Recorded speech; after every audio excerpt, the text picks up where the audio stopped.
Yard Marriott, Providence Downtown, IBEW Local 99, Navigant Credit Union, enjoy life's journey, and by University Orthopedics. This is the Brown Bears Sports Report. Now, here is your host, Scott Cordischi. And good evening, everybody, and welcome to the Brown Bears Sports Report, broadcasting live tonight once again from Flatbread Pizza here on Cushing Street, just off of Thayer Street on the east side of Providence. We'll be here for the next 60 minutes talking Brown University athletics, and our Brown Bears Sports Report brought to you each week by the Brown University Sports Foundation. Through your donations and the work of our volunteers, the Brown Sports Foundation is committed to providing funding and support to Brown athletics that enhance the student-athlete experience, and we thank you for your support of Brown athletics. The Brown Bears Sports Report also brought to you by Flatbread Company, and we started off every week with our Flatbread Company Brown Lacrosse Report. And we start with the men's lacrosse team. Junior Jack Newsom scored a career-high 5 goals, but the Bears ended up falling to 6th-ranked Yale over the weekend, 27-15 on Saturday. Last night, the Bears went to overtime with Providence College before falling 12-11. In that game, Stephen Hudak led the way for Brown with 4 goals and 2 assists. The men's team will visit Cornell this Saturday. The women's lax team, well, they fell to Harvard 17-14 in Boston on Saturday.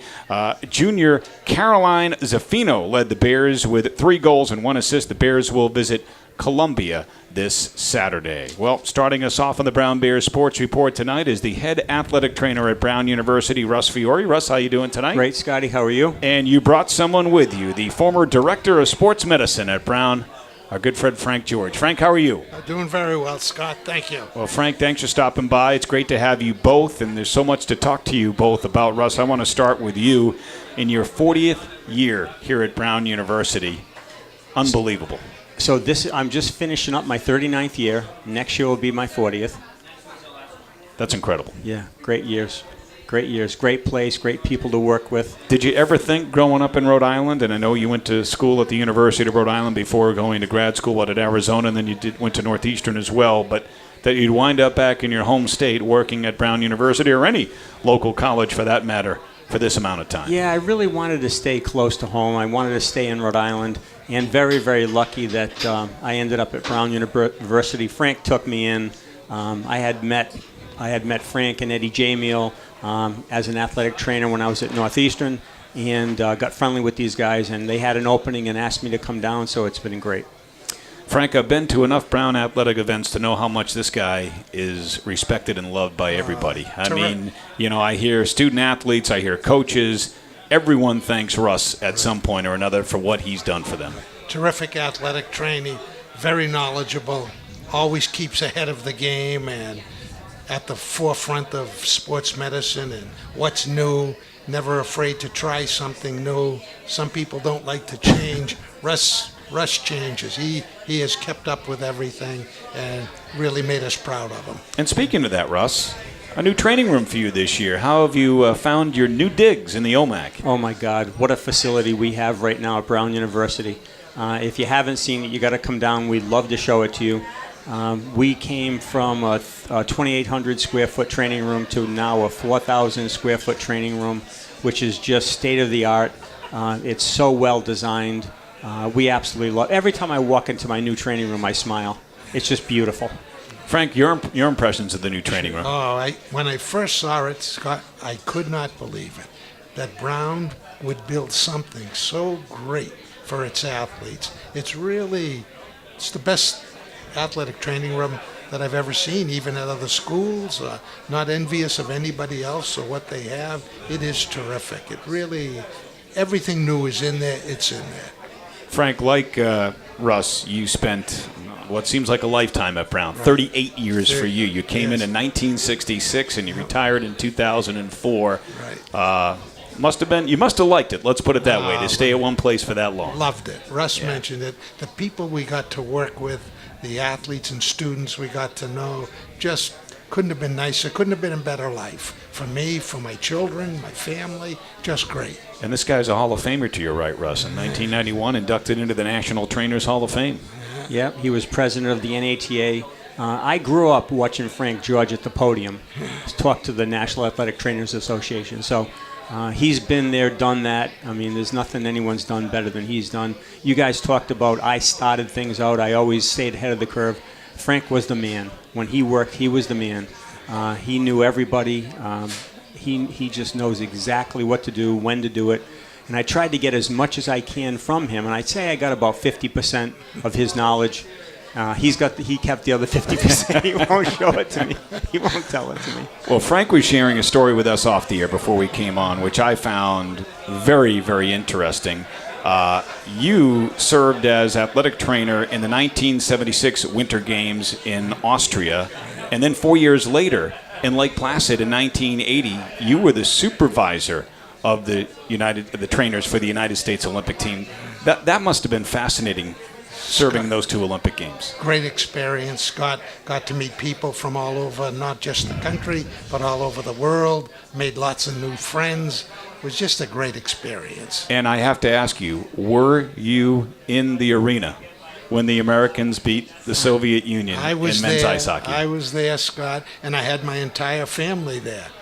My wife, my 4 children, we had taken them out of school. We all got to see us beat the Russians in the Miracle on Ice.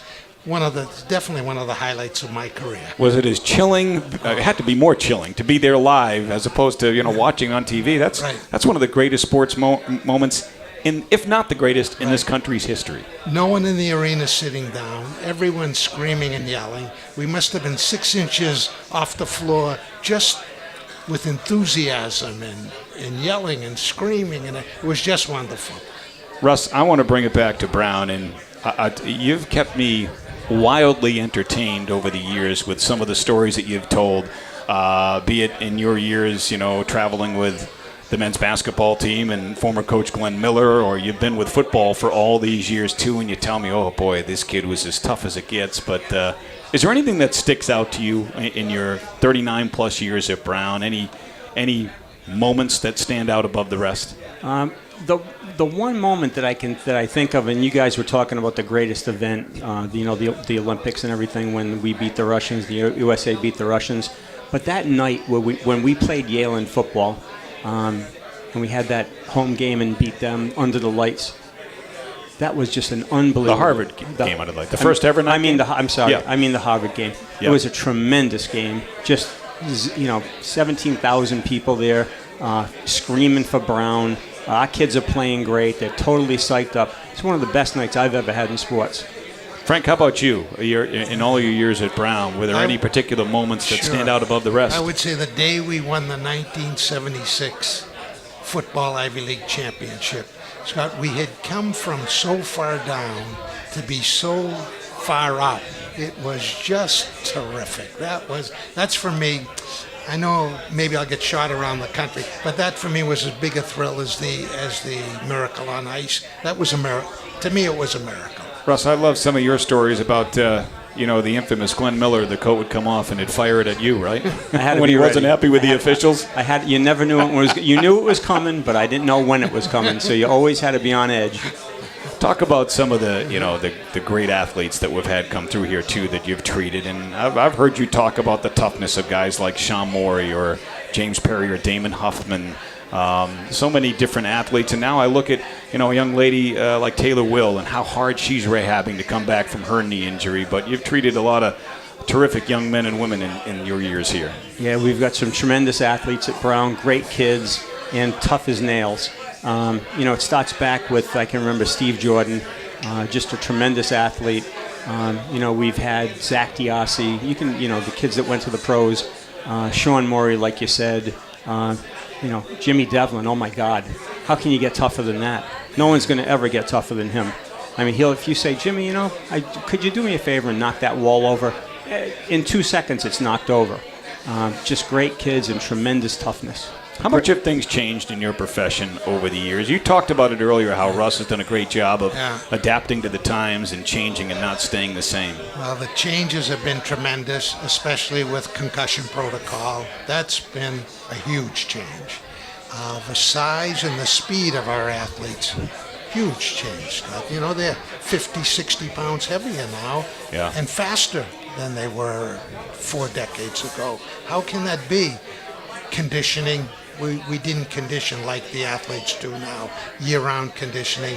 So to me, that's been the big changes. You know, I agree with you. I mean, you're really the first person I've heard put it in those terms. I think it's sheer physics when you talk about concussions. And today's athletes are bigger, stronger, and faster because they train year-round now.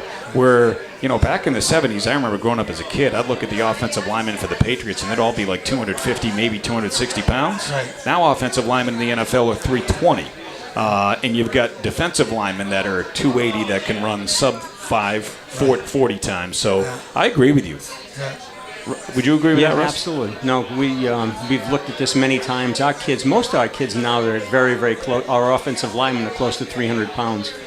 And I want to mention one other change that I've seen in my years at Brown is in women's athletics. When I first came to Brown, there was very, very few women's athletes that were in the training room. I mean, they would train and they would come in every once in a while, but it wasn't very often that you see a woman in our training room. Now, women's sports are as big as men's sports. We treat, I would say, at least as many women as we do men. Yep. Tremendous influx of women's athletes. We're going to talk to women's crew coach John Murphy in the next segment, and as you know, Russ, probably the most decorated program in Brown athletics. Yep, absolutely. They've done a tremendous job. The accomplishments that they have had have been nothing short of incredible. You know, you talked about, we talked earlier about, you know, you went to URI, went out to Arizona, right, to grad school. And then you went to Northeastern as well, and there I think you worked for Jim Calhoun, right, who at the time was coaching men's basketball before he went to Connecticut. So my first job as an athletic trainer in college was for Coach Jim Calhoun. And it was just, there was an opening. The person that had left Northeastern was Jim Calhoun's trainer, and I kind of just fit into that, and just what a tremendous coach. You know, a lot like Glenn Miller, maybe a little bit crazier, but just a tremendous guy. We got along absolutely great. I had a great time with him and with his teams. Real fighter. Frank, earlier today, we had a couple of former Brown football players come view our locker room. One of which, Jerry Batty, class of '68. He didn't even know that you were coming on the radio show, but he brought up your name. He said, "Do you know Frank George?" I said, "Of course I know Frank. He's going to be on the radio in a couple of hours with me tonight." He said, "Well, please tell Frank George I said hello." All right.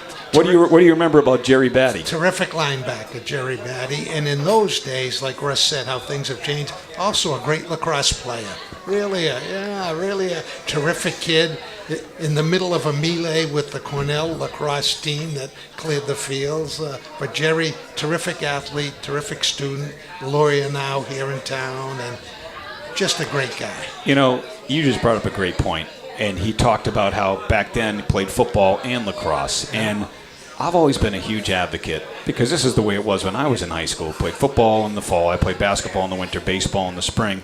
I'm a big advocate of kids, particularly when they're young, at the youth level and all the way through high school, of playing different sports, changing with the seasons. But things have changed nowadays. Kids will focus on one sport, whether it's parental pressures, whether it's the AAU culture, but they stick to one sport. And I'm wondering if that doesn't lead to a little burnout and maybe fatigue on using the same muscles and tendons, right, as opposed to cross-training yourself by playing different sports in different seasons.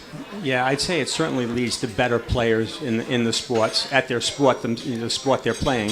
But everyone's doing this. I mean, our kids are busy 24/7 throughout the whole 12 months of the year. They never really stop anymore. And that's a great point, Scotty, that when I first came here, I was the baseball athletic trainer, and I had 5 football players on the baseball team. I had Larry Carbone, I had Billy Flutie, I had some great kids from the football team that made up the baseball team.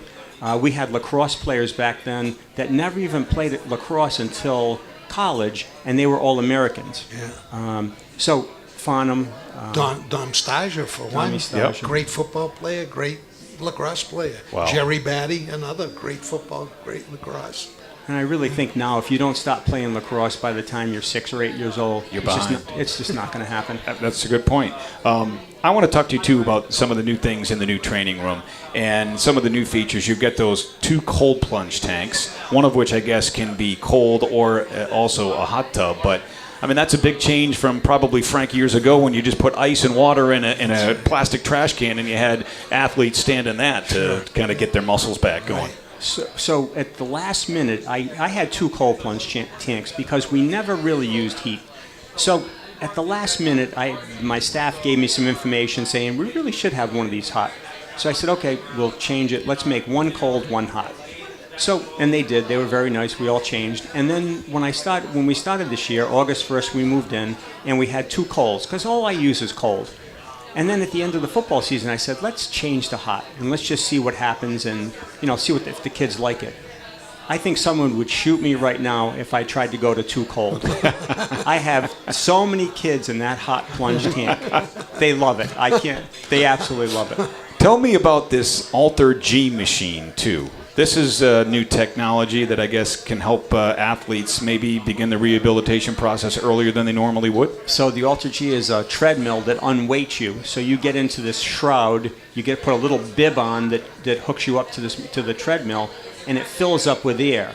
And if you weigh 200 pounds, I can have you run at 40 pounds or 60 pounds or 80 pounds. So I can start where I could never have you start running before. It might have taken a month to get you to start running. I can start much sooner. And without any trauma, no inflammation in your joints. So the Alter G is a great addition to our training room. We really like it. So now, when Russ isn't in the training room at Brown during the summers, he spends his time on the golf course and at Narragansett Town Beach, where I understand Russ Tyler tells me you're the second best body surfer down at Narragansett Beach. Is there any truth to that? Yeah, every time him and I race, I can feel an arm on my back, somebody pulling me backward. I'm not sure of who's doing it, whether it's the lifeguard or whoever's pulling me back, but I think it might be Russ. I'm not positive. Well, guys, nobody's done more for Brown Athletics over the years than you two in keeping our student athletes healthy and on the field and on the road to recovery. And like I said, that goes for the coaches, myself included as well. So thank you for all that you've done, Frank and Russ, for all that you continue to do for Brown Athletics. And thanks for joining us on the show tonight. Thanks for having us, Scotty. Thank you for having us, Scott. All right, Frank George, Russ Fiore, our guests on the Brown Bears Sports Report. We'll take a quick time out. And when we come back, we will be joined by women's crew coach John Murphy. Back with more of the Brown Bears Sports Report right after this. Elite Physical. To have Charity by Design give people a symbol to wear and to know they're not alone, it's an amazing thing. All the folks who work at Charity by Design understand that having a positive impact really does count towards making the world a better place. Tens and thousands of people are creating conversations and stories by the act of just wearing a dangler. It's pretty amazing.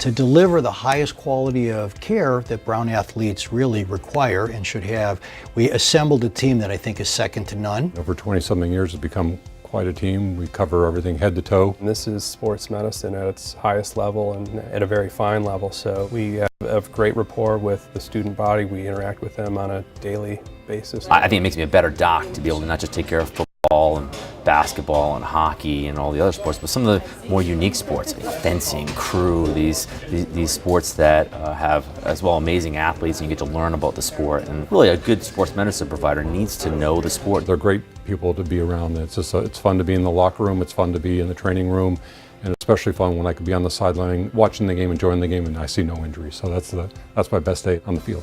It's kind of like a shot of adrenaline. You know, you leave here and like, wow, I'm surrounded by these really great, appreciative, nice, successful kids. Now, how could you not go home at night and say, that's a pretty good day? The right diagnosis is now closer than you think. With 14 locations throughout the state, Rhode Island Medical Imaging provides world-class medical imaging closer to home. Along with our state-of-the-art equipment, our 60 radiologists are subspecialized with advanced training. It's why Rhode Island Medical Imaging is the first and only diagnostic imaging center of excellence in Rhode Island. For the Rhode Island Medical Imaging location nearest you, visit RimyRad.com. When the football season ends for me, the first thing that I want to do is just decompress. The easiest way I can do that is taking my family into nature. I was just dumbfounded when I first got to the preserve and just saw its natural beauty. You feel like there's nobody within 100 miles from you. They took the acreage that they had and they said, we're going to put shooting sports, snowmobile courses and hiking trails and 18-hole championship golf course. The preserve is second to none to nothing.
And welcome back to the Brown Bears Sports Report from Flatbread Company here on Cushing Street on the east side of Providence. My name is Scott Credici. Our Brown Bears Sports Report is brought to you by the Brown Sports Foundation, also brought to you in part by the Preserve at Boulder Hills. That is New England's only four-season sporting club and residences 1 mile off of Interstate 95 in Richmond, Rhode Island.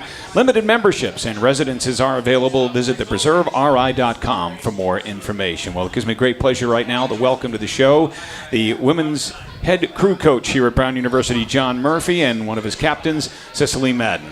Thanks for joining us tonight. How are you guys? Good. Yeah, good. Let's start with you, John. 34th season as head coach, and as I said in the first segment of the show, for what really is the most decorated program in Brown athletics. You have just had a tremendous run.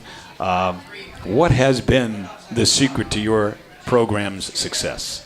Ooh, I don't know about a secret, but I think, exceptional kids, the coach, and I don't mean just athletic ability, I mean the character and the support of the administration all the way through. The administrators, the university. If ever we needed anything, they'll make sure we have it. So to expound upon that a little bit, you talked about the kids and not just tremendous athleticism, but tremendous character. Yes. So that's something you're looking for on the recruiting trail, correct? Absolutely. So not necessarily looking for the greatest athlete, but the combination of athleticism and character. Yes. How do you go about identifying that? You have to meet with them? I mean, you don't always hit a home run, but we try, and I think the admissions office helps a lot with that too. They screen people equally. And, I think you get a feel for it. You meet someone, you spend some time, you get a feel for what somebody's all about. Cicely, you have a tremendous background in this sport before coming to Brown. And I'm curious, was Brown very high on your radar or on the top of your list given the success that this program has had? Yeah, well, in high school, once a week I would row at Narragansett and along the Seekonk, and I would row by Brown. You'd see them out there going for it. And I knew the history of Brown, the 7 national championships. So they had a combination of tough girls, really good racing, and a strong university. So before Brown, you were a member of the U.S. Junior National Team. You won a couple of silver medals with that team, 3 gold medals at the head of the Charles. So you've been rowing for quite some time. When did you pick up the sport of crew? My older sister was a ballerina, and then she got too tall, so she became a rower. So I followed her, as in little sister usually does, follow your older sister. And I just did learn to row at CRI, and the rest is history. And Coach is telling me you were voted captain by your teammates this year. What did that mean to you when you found out that your teammates had selected you as captain? It meant a lot. I always try to lead by example, so to be recognized by your teammates, it's always a really exciting thing, and to carry the legacy of Brown as a leader is really important to me. John, I find that when you put it in the hands of the student athletes, 99 out of 100 times they make a good decision. They know who their leader or leaders should be. Yes. In this case, did they make a good decision with Cicely? Absolutely. Every day, 100%. And no matter what pressure she's under, academic, whatever, 100% for 4 years. So. Your team just competed at the Lake Natoma Invitational out in California, the Sacramento area, last weekend. Coach, tell us how that went. Well, we were getting faster and faster as the days went on. It's a long haul out there. It's 13 hours, and then we raced twice on Saturday, and then once on Sunday. And we had Cal, Stanford, Alabama, Notre Dame, Sacramento State. What else? We had Gonzaga. We had San Diego. University of San Diego, and there was one other that I'm trying to think of, but it was good. It was good racing, good teams, good kids, and great race course. And this weekend you'll be heading up to Lake Cayuga up in Ithaca, New York? And the chance of snow. And of course, it's Ithaca I think in the spring. A high in the 30s and high wind. So. Cicely, you said your sister rode at Cornell, correct? Yes. So you're familiar with it up there. Mm-hmm. I watched her race, and I'm excited to go back to her alma mater.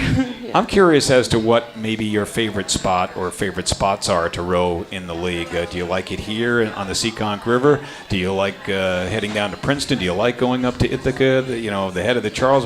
Where's your favorite spot? Each course has a unique factor. Princeton has a beautiful buoyed course, very protected area, very beautiful race course. Head of the Charles is a great venue when we race there in the fall, and then in the spring you got the powerhouse in the basin with the bridges and the city.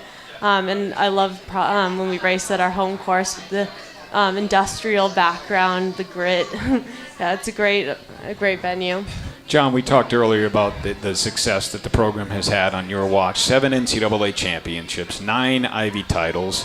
Going to the White House, believe it or not, is kind of it had become old hat for you, so to speak, in your program. That's really impressive to consider what you've accomplished. And again, I know you said it's about the players, but it's amazing. It's one thing to have success. I guess it's another thing to sustain success. Again, how?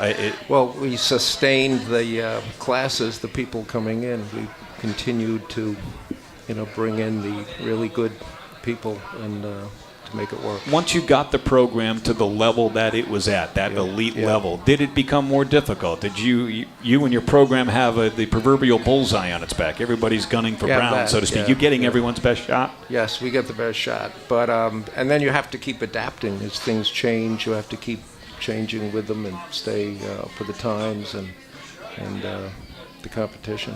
Cicely, I'd like to get your opinion and describe to me and to us in layman's terms, for those watching on Facebook Live or Periscope or listening to us on the radio, the difference between team competitions and the individual competitions, the varsity 8, the single scull, that type of thing.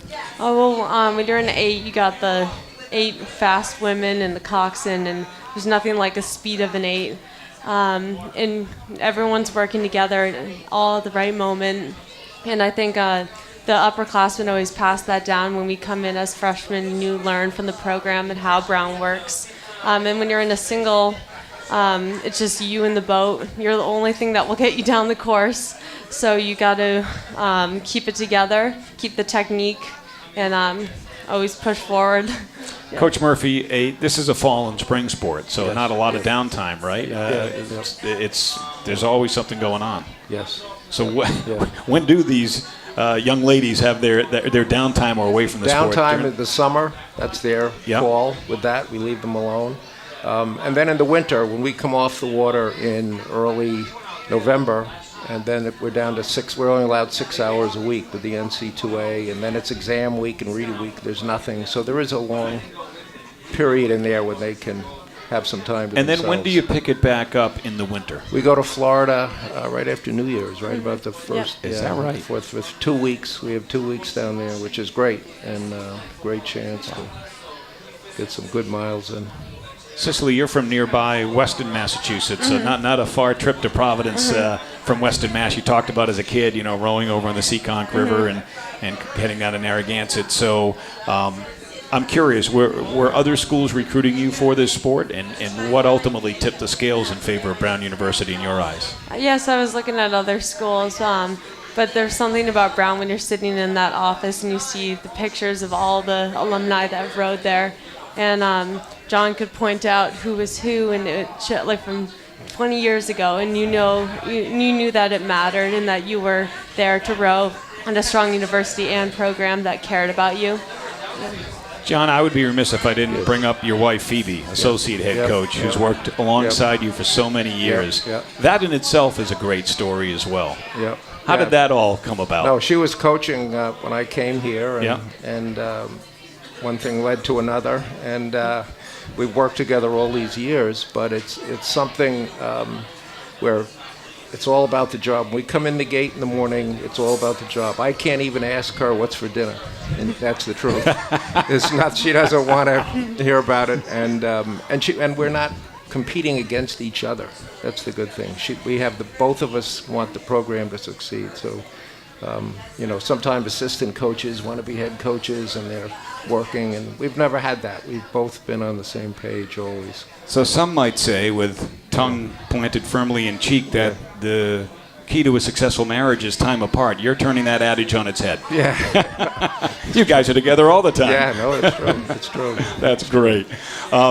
Cicely, I was asking you off the air. You are concentrating in history of art and architecture. Is that correct? Mm-hmm.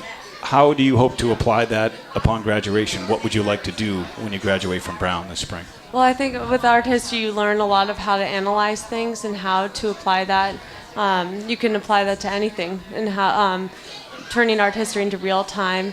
And I plan to I want to row after college, so finding a job that can go with rowing and have a job that makes me happy as much as rowing is important to me. Are you able to carve out time out of your busy schedule right now to interview or look for jobs, or is that something that's just going to have to wait a little while until the season ends? All the seniors, we're all going on the interviews, and we're making it work with our time schedule, our homework, and that's the life of a student athlete. Well, good luck this weekend up in Ithaca. Coach, thank you so much for joining us, and same thing to you, Cicely. Thanks so much for joining us. I wanted to say, I'm hoping Cicely will be an Olympian next time around. Well, That's that would be incredible. So, and when is that decided, and how is that decided? Go ahead, you're the one. One step at a time, just hard work and having a dream and learning how to attain that. Now, is it in terms of the individual scull? I mean, I would imagine it's time-based, correct? Yes, but I don't know exactly which boat I will be gunning for, but sculling is a big part of my life, and I plan to take it as far as I can. Well, good luck. That would Thank you. be wonderful to see you in the Olympics representing the United States. Thank you. Thank you again for joining us, both of you, Scotty. tonight. Yep. That is John Murphy and Cicely Madden, our guest here on the Brown Bears Sports Report. We'll take a break, and the subject switches to men's crew when we come back right after this. To have Charity by Design give people a symbol to wear and to know they're not alone, it's an amazing thing. All the folks who Charity by Design understand that having a positive impact really does count towards making the world a better place. Tens and thousands of people are creating conversations and stories by the act of just wearing a banger. It's pretty amazing.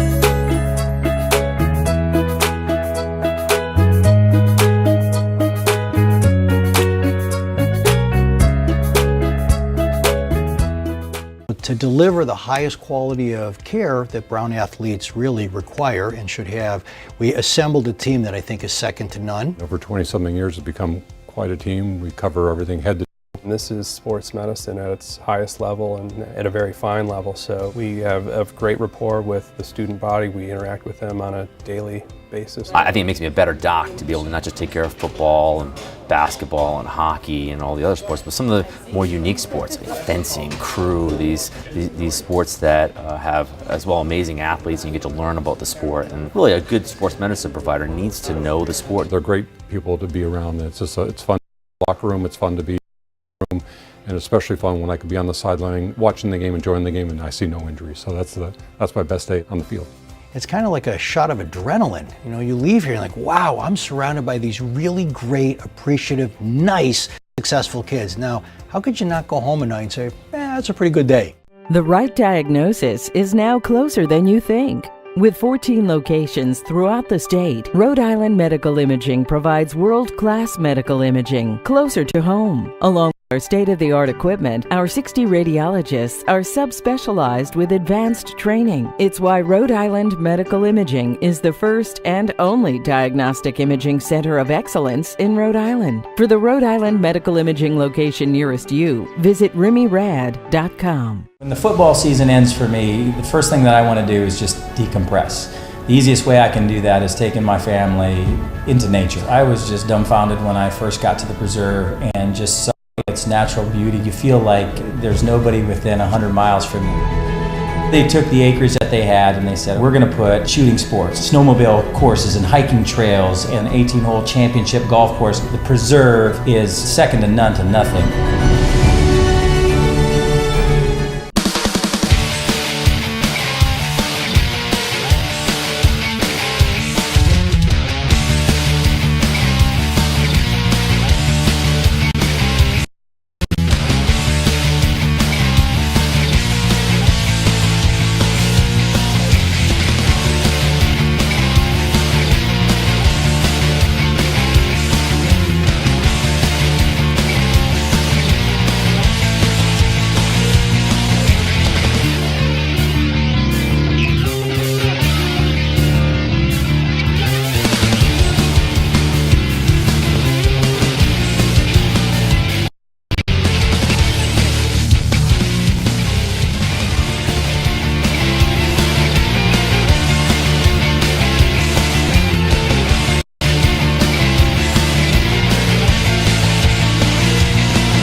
Welcome back once again to the Brown Bears Sports Report from Flatbread Company here in Providence. My name is Scott Cordischi. Our Brown Bears Sports Report is brought to you by the Brown University Sports Foundation, also brought to you by the Rhode Island Airport Corporation. Whether you are traveling for business or pleasure, Green Airport keeps you moving with its convenient location and smooth check-in process so you can enjoy the journey in between. Visit pvdairport.com. Well, our thanks again to John Murphy and Cicely Madden for joining us from the Women's Crew program at Brown University. Now we switch to Men's Crew, and joining us is the head coach, Paul Cook, Brown class of '89, and Benson Stevens, the senior coxswain for the Bears.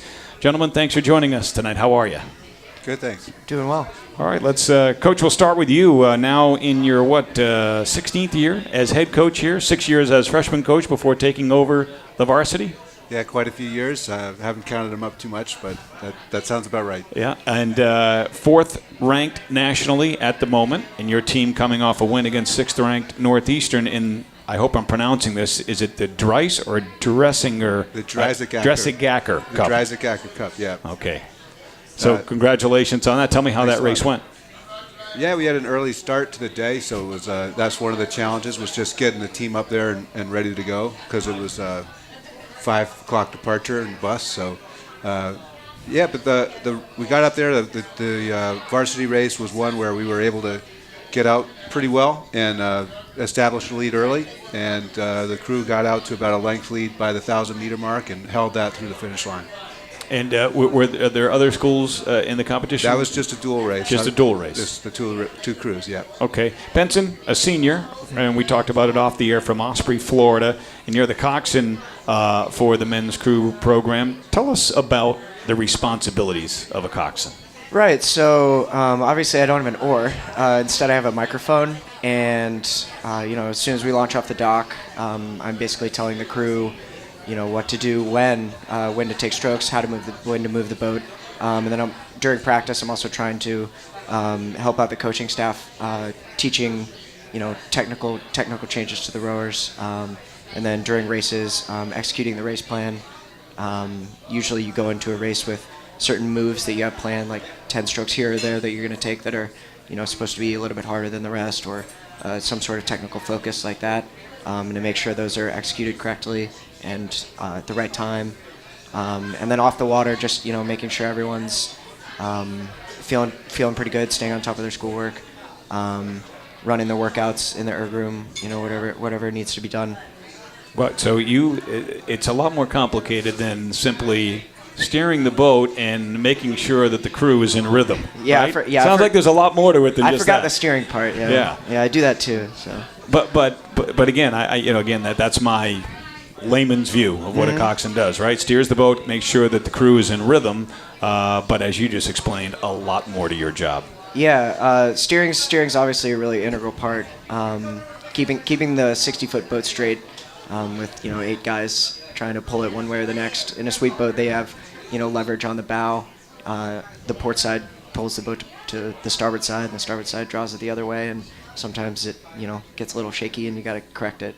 Is it more important for you to get a feel for your rowers, or for them to get a feel for you, so that you guys can work in unison very well together? Yeah, it definitely goes both ways. I think me getting used to their tendencies is probably more useful. If I know them really well, I can, you get super far into a race and you kind of know how much gas they have left in the tank, how hard you can push them, how high to turn the rate up, like when to really push the button and tell them to get after it and go sprint for the line. Just having a strong knowledge of like where they're at physically in the boat during the race is definitely super helpful. So. Coach, you're a native of, ironically enough, Ithaca, New York, right? That's right. We just talked about Lake Cayuga with Coach Murphy. They're heading up there this weekend to take on Cornell. And you found your way here to Brown University in the mid to late 80s. How did that happen? So I had an unusual experience for a person from upstate New York, which is I went to private school in New Hampshire, St. Paul's School. Okay. And, so that was probably the more dramatic of the two moves. But I got to St. Paul's School and started rowing there. And once I started rowing and started looking at colleges, Brown was a choice that I became really attractive. So I applied early to Brown when I was a senior.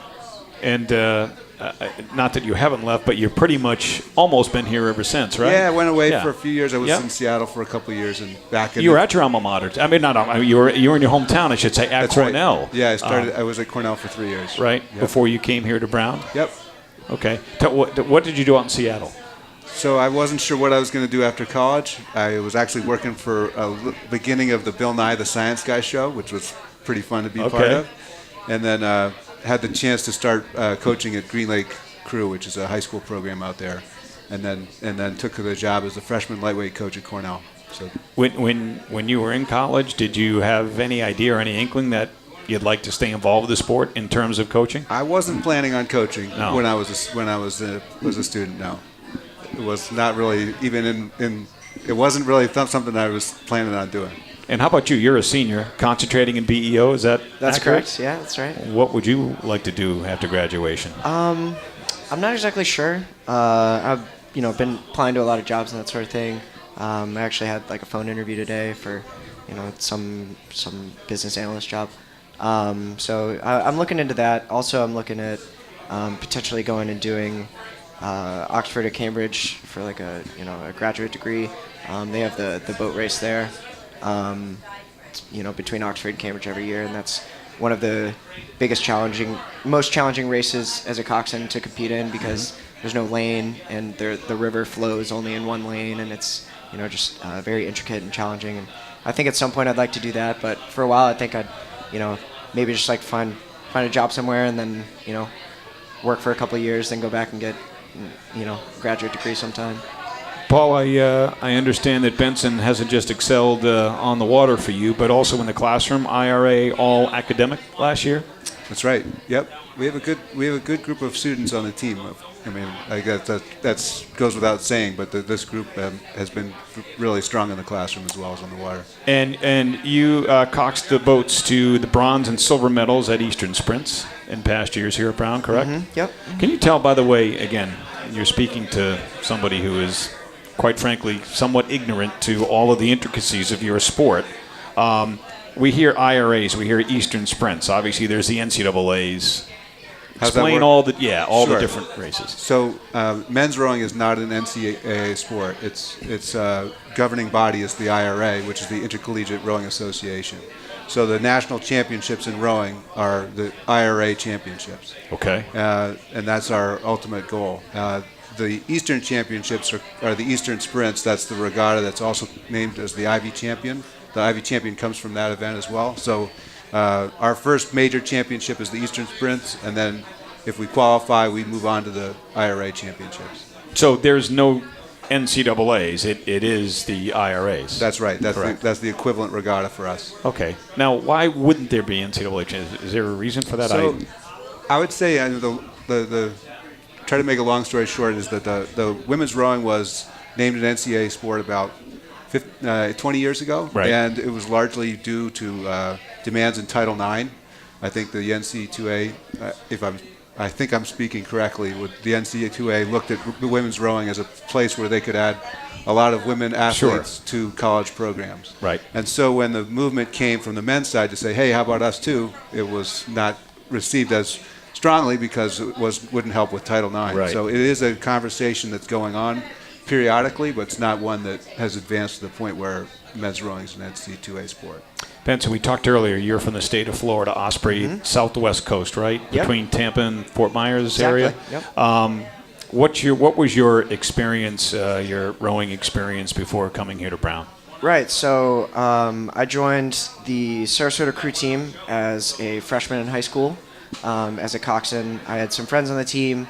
My brother was a rower, actually, for the high school team, and he thought, I would, make a pretty good coxswain. So, I joined and sort of kind of instantly fell in love a little bit. I really enjoyed, being in the boat, being out on the water in Florida. It was, always pretty nice sunny weather. We got, it was kind of windy some days, but, pretty good. And then after that, just, really decided this was something I wanted to commit a lot of my time and effort to get as good as I could at it. And eventually our team started seeing a lot of success. We started out kind of not really on the rowing map when I was a freshman. And our captain actually went to Brown, which was one of the reasons I ended up here, is I really respected him. And sort of throughout my 4 years, we got better and better and better. My junior year, we ended up winning the youth national championships in the men's 8s. So that was, a great accomplishment for us and for me.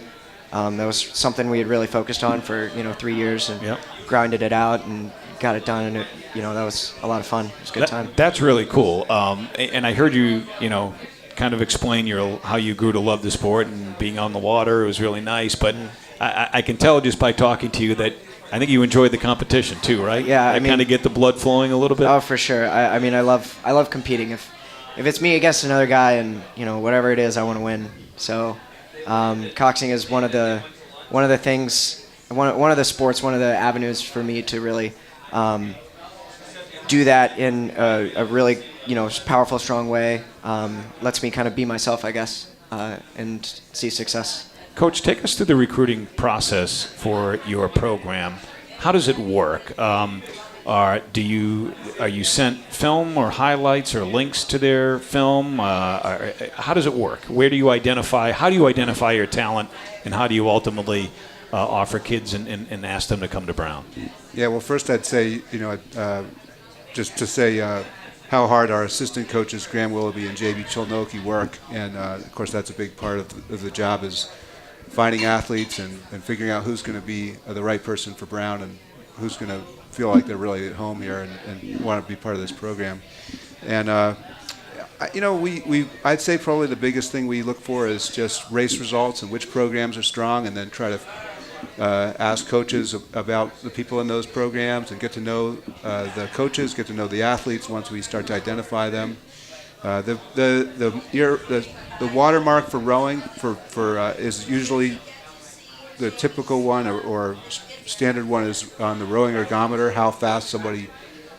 how much force they can generate, how much power they can generate over 2,000 meters, which is basically 6 minutes on a rowing ergometer. So that we do pay attention to that, but we do try to look a little more carefully at race results, what's actually happening in the boats, and try to get to know those people. When you're in front of a recruit or their family, what's your pitch? How do you sell Brown? How do you sell your program? Well, I mean, first of all, I went to Brown. I believe in the mission of the university. I really appreciate, first of all, just people being great student athletes, but also specifically at Brown, the way that the environment on campus, I think, is one that's terrific in terms of being ambitious in its academic goals, but also one that really invites people to be collaborative, work together, and not to sort of do it at each other's expense. And I think that those things are somewhat unique to this university, and so it's been exciting to try to explain that to people when they come visit, and then also explain the history of the rowing program and what we want to accomplish. It's been a place that I really enjoyed myself as an athlete. It pushed me in ways I really was surprised by and really appreciated, and I enjoy passing that on to the next group. And Benson, in hearing Coach Cook talk about how Brown kind of encourages everybody to chart their own course, a big part of that is the open curriculum. Was that something that you were even aware of before you came here? And I'm just curious, how appealing has that been to you? Have you taken advantage of the open curriculum here at Brown? Yeah, I definitely have taken advantage of it, and it was definitely one of the big draws to Brown is that right away they give you a lot of responsibility for your own education, and that really struck me as something that I liked. You're allowed to, from day one, pick the classes you want to take and not take the classes you don't want to take, and it gives you a lot of responsibility and the tools to make sure obviously you have requirements and that sort of thing for your individual concentration, but you're also allowed to really explore other fields very freely, especially with the SNC nature. You can take certain classes that if you just want to hop into some class on whatever it might be that's out of your concentration, and go learn something that really interests you. I've taken a lot of advantage of that. Mostly I've taken economics classes, that sort of thing, for my concentration. But then I really like history, so I've taken some great history classes. History of the atomic age was one that I really enjoyed, and I don't think I would have had that opportunity at other schools to explore other fields of study as much as I did at Brown, and I really appreciate that. I think it was a great idea. I've talked to other student athletes on this show about this very same subject. Being a student athlete is like having a full-time job on top of being a full-time student at an Ivy League school and the rigorous academic workload that comes along with it. When you have free time and you get away from crew or you get away from classwork, what do you like to do with your free time? Do you have any hobbies? I really just try to hang out with my teammates as much as possible.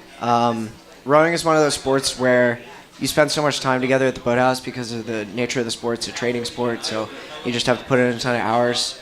So you really get to know these guys that you row with every single day, and you become pretty close with them. And especially this year, like as a senior, we're all going to kind of go our separate ways a little bit after this. So definitely this year I've been taking advantage of having a really great friend group at Brown and on the crew team and hanging around with them. That's how I try to spend most of my time, at least. That and try to get some sleep. Can you believe it's almost over? I mean, the 4 years goes by quickly, doesn't it? Yeah, it does. Best 4 years of your life. It does go by really quickly, but it's been good. I loved every part of it. So, Coach, Saturday you guys will be rowing at home. You'll host Dartmouth and George Washington for the Atalanta Cup on the Seekonk River. Tell us about this upcoming race. So the Atalanta Cup, first of all, is one that has a long history. It goes way back to the 1850s when it was first established, but then it wasn't competed for a long time. But anyway, Dartmouth comes in. They're a strong group right now. They've got a coach who's a friend of mine named Wyatt Allen, who has done a great job there over the last 4 years because he's been there and built that program up to a serious contender right now. And we'll expect a strong race from them, and this is going to be a competition that will push our crews, and we'll have to be well prepared in order to come away feeling good about the day. All right, guys, I hear the music. That means we have run out of time. Coach Benson, thank you for joining us tonight, and good luck this weekend. Thanks so much. Thanks a lot. All right, we wrap up the Brown Bears Sports Report tonight from Flatbread Pizza. Thanks again to Paul Cook and Benson Stevens for joining us. My name is Scott Credisci saying good night from Flatbread.